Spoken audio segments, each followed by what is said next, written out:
এই টাকাটা রাখেন। টাকা? কিসের টাকা? আর আপনি না, মানে আপনার দুজনে তো মাত্রই কইলেন যে আপনার কাছে নাকি কোনো টাকা নাই, 40 টাকার মতো টাকা নেই। অ্যাকচুয়ালি আপনি যখন ফোনে কথা বলছিলেন তখন আপনার কথা আমরা শুনে ফেলছিলাম। হ্যালো, আসসালামু আলাইকুম। কি কইতাছেন? আজকের মধ্যে ভাড়া দিতে হইব? তিন মাসের আজকে দিতে হইব? আমার কাছে তো ভাড়া হইব না।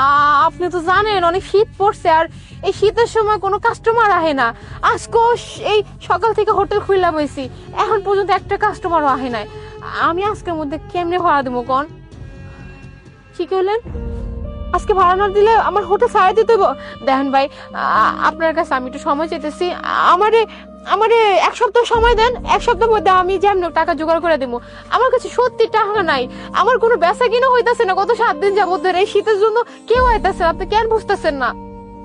কি করলেন? শুনেন না, আমার কথাটা শুনেন। আজকের মধ্যে টাকা না দিলে নাকি আমার হোটেল ছেড়ে দিতে হইব। আমি আজকের মধ্যে টাকা কই থেকে পাবো? সকাল থেকে এখন পর্যন্ত 10 টাকা বেচতে পারি নাই, আর আমি নাকি 60,000 টাকা আজকের মধ্যে দিব। আমি কি করবো? আমার হোটেলে চলে গেলে তো আমার সব শেষ হয়ে যাব। আল্লাহ, আল্লাহ তুমি কিছু একটা করো আল্লাহ। আমার হোটেলটা তুমি যেমন হোক আমার কাছ থেকে কাইরা নিও না আল্লাহ। এটাই আমার একমাত্র উপার্জনের জায়গা আল্লাহ। যে মানুষটা নিজে বিপদে থেকেও আরেকজনকে সাহায্য করার চিন্তা করে, সেই মানুষটা নিঃসন্দেহে একজন ভালো মানুষ। আপনাকে এসে আমরা যখন বললাম যে আমাদের অনেক ক্ষুধা লাগছে, 40 টাকা দেওয়ার মতো আমাদের কাছে টাকা নাই, আপনি কিন্তু কোনো কিছু না চিন্তা করে আমাদেরকে খাবারটা দিয়ে দিচ্ছেন। কারণ আপনি চিন্তা করছেন দুইটা ক্ষুধার্ত মানুষ, তারা না খেয়ে থাকবে, এর থেকে বেটার আমি তাদেরকে খাওয়াই। এটাই তো অনেক বড় চিন্তা, তাই না?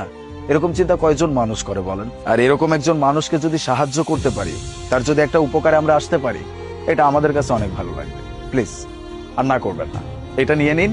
এটা দিয়ে আপনি আপনার হোটেলের যে ভাড়া বকে আছে এটা আপনি ক্লিয়ার করতে পারবেন। কি বলতেছেন ভাই? আমার তো বিশ্বাসই হইতেছে না।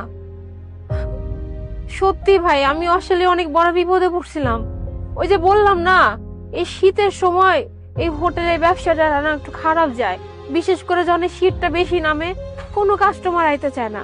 আর এই লেগে তো তেমন বেচা কিনা হয় না। ওইদিকে মালিকে ফোন দিয়ে কইছে আমি যদি 3 মাসে ভাড়া পরিশোধ না করতে পারি, আমার নাকি হোটেল নাকি আজকে ছেড়ে দিতে হইব। আমি তো বুঝছিলাম আমার মনে হয় কোনো গতি না, আমি মনে হয় কিছু করতে পারবো না। কিন্তু সত্যি আমার বিশ্বাসটা না আরো গাঢ় হয়ে গেল। ওই যে মানুষকে সাহায্য করলে আল্লাহ স্বয়ং নিজে সাহায্য করে কারো না কারো মাধ্যমে, এটার প্রমাণ আমি পেয়ে গেলাম। এই যে